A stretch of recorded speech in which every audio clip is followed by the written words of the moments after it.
नमस्कार दोस्तों, स्वागत है आपका हमारे YouTube चैनल पर। सबसे पहले हम लेकर आए हैं आपके लिए देश विदेश की सारी ताज़ा खबरें। तो लास्ट तक हमारे चैनल पर बने रहिएगा। तो चलो शुरू करते हैं आज की पहली खबर। अमेरिका को चेतावनी देने के लिए चीन साउथ चाइना सी में दागी 2 कैरियर किलर मिसाइलें। तो दोस्तों, चीन ने एक बार फिर दक्षिण चीन सागर में मिसाइलें दागकर विवाद पैदा कर दिया है। चीन ने कैरियर किलर नाम प्रसिद्ध 2 मिसाइलों को दक्षिण चीन सागर में दागा है। इन मिसाइलों को दागने के पीछे का मकसद है अमेरिका को डराना और चेतावनी देना, क्योंकि चीन ने यह कदम अमेरिकी खोजी विमानों को और उसकी वायु सीमा के नज़दीक उड़ान भरने के विरोध में उठाया है। खबर के मुताबिक दोस्तों, DF-26B और DF-21D मिसाइल हैनान और पार्सेल द्वीप के बीच दागी गई है। ये दोनों मिसाइलें मध्यम दूरी तक मार करने वाली बैलिस्टिक मिसाइलें हैं। मिसाइलें दागने की वजह से इस इलाके में हवाई यातायात को कुछ समय के लिए रोक दिया गया था। कुछ दिन पहले अमेरिकी युद्धपोत रोनाल्ड रीगन ने पार्सेल द्वीप के पास ही युद्धाभ्यास किया था। माना जा रहा है कि उसी का जवाब देने के लिए चीन ने मिसाइल टेस्ट के लिए इस जगह को चुना था। हालांकि रक्षा विशेषज्ञ यह भी मान रहे हैं कि अमेरिकी जासूसी विमान U-2 की उड़ानों से भी चीन नाराज है। DF-21D मिसाइल को कैरियर किलर कहा जाता है।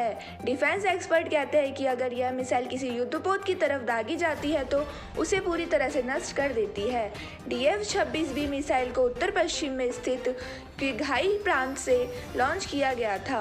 DF-21D मिसाइल को संघाई के दक्षिण में स्थित सेंजियांग प्रांत से दागा गया था। DF-26B मिसाइल पारंपरिक और परमाणु हथियार ले जाने में सक्षम है।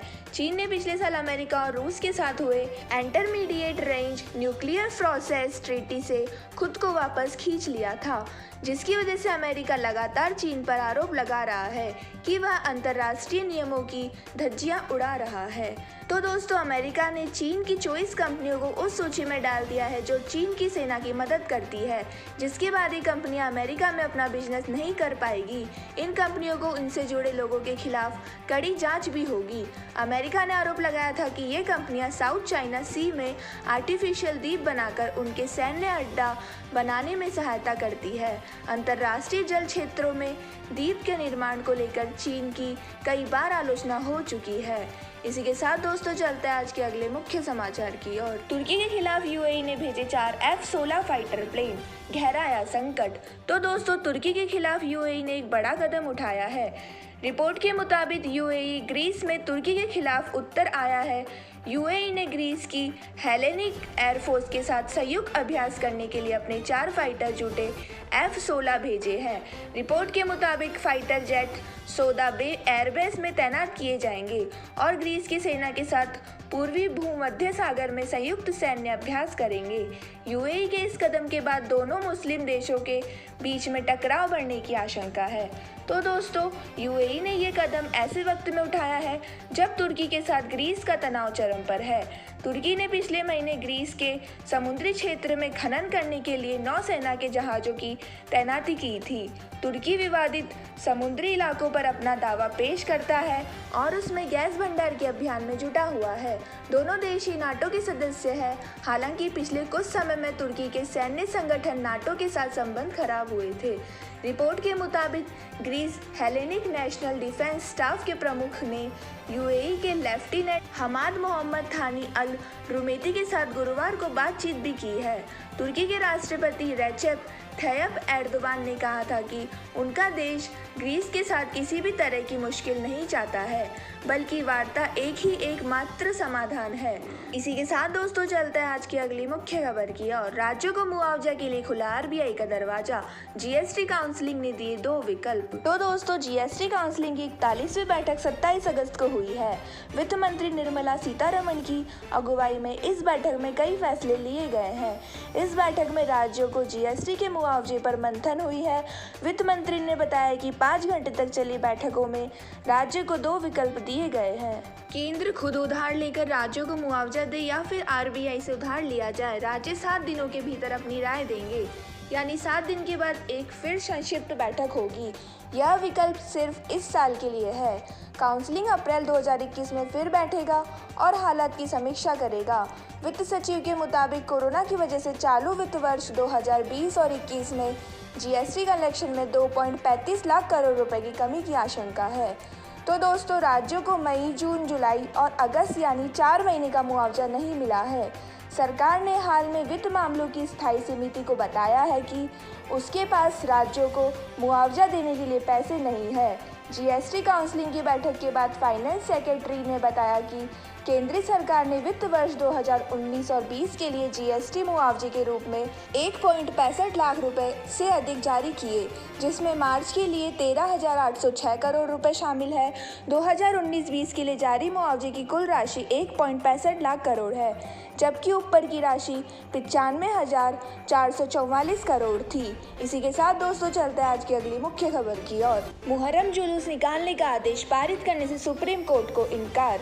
तो दोस्तों सुप्रीम कोर्ट ने मुहर्रम जुलूस निकालने की इजाज़त देने से इनकार कर दिया है। शिया धर्मगुरु मौलाना कल्बे जवाद ने पूरे देश में मुहर्रम जुलूस निकालने की मांग वाली याचिका दायर की थी। इस पर सुप्रीम कोर्ट ने इजाज़त देने से इनकार कर दिया है। कोरोना के बढ़ते प्रकोप को देखते हुए यह फैसला लिया गया है। सुप्रीम कोर्ट की बेंच ने कहा कि सामान्य आदेश की अनुमति अराजकता पैदा कर सकती है। सुनवाई के दौरान सुप्रीम कोर्ट ने कहा कि एक विशेष समुदाय को कोविड को फैलाने के लिए लक्षित किया जाएगा।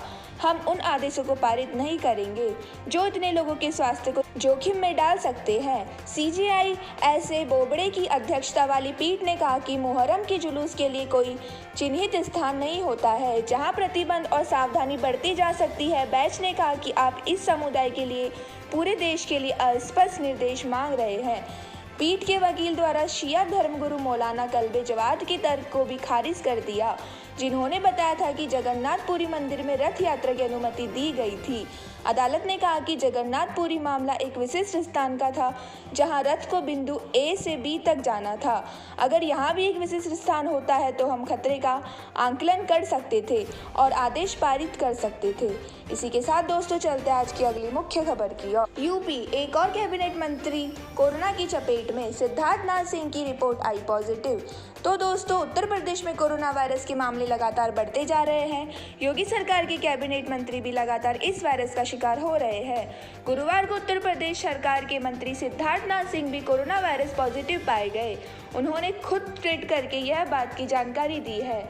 यूपी सरकार में एमएसएमई मंत्री सिद्धार्थनाथ सिंह ने लिखा, कोरोना के शुरुआती लक्षण दिखने पर मैंने टेस्ट करवाया और मेरी रिपोर्ट पॉजिटिव आई है। मेरी तबीयत ठीक है और डॉक्टर की सलाह से मैंने खुद को होम आइसोलेट कर लिया है। मेरा अनुरोध है कि आप में से जो भी लोग गत कुछ दिनों में मेरे संपर्क में आए हैं, कृपया स्वयं अपनी जांच करवा लें। कोरोना के शुरुआती लक्षण दिखने पर मैंने टेस्ट करवाया और रिपोर्ट पॉजिटिव आई है। मेरी तबीयत ठीक है और डॉक्टर की सलाह से मैंने खुद को होम आइसोलेट कर लिया है। इसी के साथ दोस्तों चलते हैं आज की अगली मुख्य खबर की ओर। डॉक्टर ने युवती को बताया मृत, लाश को दफनाते वक्त अचानक हो गई जिंदा। तो दोस्तों मौत के बाद किसी भी व्यक्ति के जिंदा होने की कहानी आपने टीवी फिल्मों में खूब देखी होगी, लेकिन ये उत्तर प्रदेश के मेरठ में सच साबित हुआ है। मेरठ के मवाना में एक युवती मौत के बाद अचानक जिंदा हो गई, जिसे लोग वहां चमत्कार बताने लगे। हालांकि कुछ ही घंटों बाद फिर युवती की मौत हो गई। स्थानीय लोगों के लिए अब यह चर्चा का विषय बन गया है। कोई उसे चमत्कार तो कोई उसे अस्पताल की लापरवाही बता रहा है। मेरठ के मवाना कस्बे की निवासी 20 वर्षीय आसमा 24 अगस्त को बेहोश हो गई थी। गंभीर हालत में परिजनों ने उसे दिल्ली के एक अस्पताल में भर्ती कराया था, जहां उसे पीलिया बताया गया।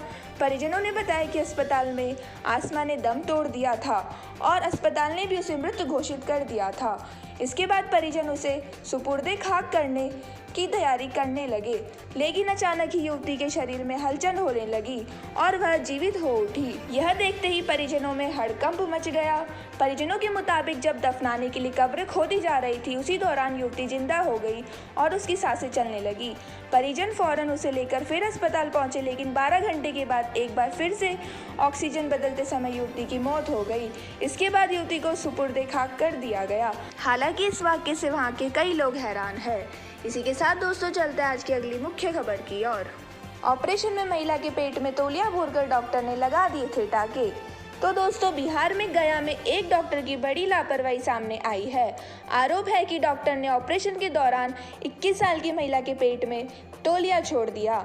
दरअसल मीरा देवी नाम की महिला को प्रसव पीड़ा होने के बाद खिजरसराय इलाके के एक निजी क्लिनिक में भर्ती कराया गया था। 29 जुलाई को डॉक्टर ने महिला का ऑपरेशन किया था। इसके बाद दर्द कम होने की जगह महिला की तकलीफ और बढ़ती ही गई। ऑपरेशन के बाद उसे लगातार दर्द हो रहा था और पस निकल रहा था। परेशान परिजन महिला को लेकर पटना पहुंचे, लेकिन फिर भी महिला की तकलीफ कम नहीं हुई। फिर परिजनों ने महिला को दूसरे निजी क्लिनिक में भर्ती कराया, जहां डॉक्टर ने सीटी स्कैन कराने की सलाह दी। सीटी स्कैन की रिपोर्ट देख डॉक्टर चौंक गए, क्योंकि महिला के पेट में एक जगह कुछ सामान दिखाई दे रहा था। जब डॉक्टरों ने दोबारा ऑपरेशन किया तो वह चौंक गए, क्योंकि महिला के पेट में से तौलिया निकला। इस तौलिया का इस्तेमाल डॉक्टर आमतौर पर ऑपरेशन के दौरान करते हैं। महिला के परिजन मोहन कुमार ने बताया कि उसके भाई की पत्नी का पहला प्रसव होना था। इसके लिए गया शहर के आनंदी माई मोड़ के पास एक निजी क्लिनिक में महिला को भर्ती कराया था। 29 जुलाई को डॉक्टर ने ऑपरेशन किया था, लेकिन ऑपरेशन के बाद से महिला को लगातार पेट में दर्द हो रहा था। डॉक्टर के मुताबिक मरीज की हालत नाजुक है और उसे लगातार खून चढ़ाने की जरूरत हो रही है। वहीं मरीज के परिजन पेट में तौलिया छोड़ने वाले डॉक्टर के खिलाफ अब कानूनी कार्रवाई करने की तैयारी कर रहे हैं। इसी के साथ दोस्तों चलते हैं आज की अगली मुख्य खबर की ओर। बॉक्स में गर्लफ्रेंड की बॉडी डालकर बना दिया था सीमेंट का चबूतरा, मिली उम्र कैद। तो दोस्तों भोपाल के बहुचर्चित आकांक्षा मर्डर केस में आरोपी उदयन को बांकुरा की एक कोर्ट ने बुधवार को उम्र कैद की सजा सुना दी है। बांकुरा पश्चिम बंगाल में है, जहां की आकांक्षा रहने वाली थी। मुजरिम उदयन ने 2016 में अपनी गर्लफ्रेंड आकांक्षा का मर्डर कर बेडरूम में गाड़ दिया था और उस पर चबूतरा बनवा दिया था। दरअसल आकांक्षा मर्डर केस में आरोपी उदयन ने पुलिस को बताया था कि लाश को चबूतरे में दफनाने का आइडिया उसे इंग्लिश चैनल पर वॉकिंग डेथ नाम सीरियल से आया था। उदयन ने आकांक्षा के चबूतरे के ऊपर फांसी का फंदा लटका रखा था। वह खुद अपनी भी जान देना चाहता था, लेकिन हिम्मत नहीं जुटा पाया। उदयन ने मर्डर से करीब 10 महीने पहले सोशल मीडिया के जरिए आकांक्षा से दोस्ती बढ़ाई थी। बाद में दोनों भोपाल में साथ रहने लगे थे। फिर बाद में उदयन ने आकांक्षा का मर्डर करके उसे घर में ही दफना दिया था। 14 जुलाई 2016 की रात आकांक्षा और उदयन के बीच जमकर बहस हुई थी।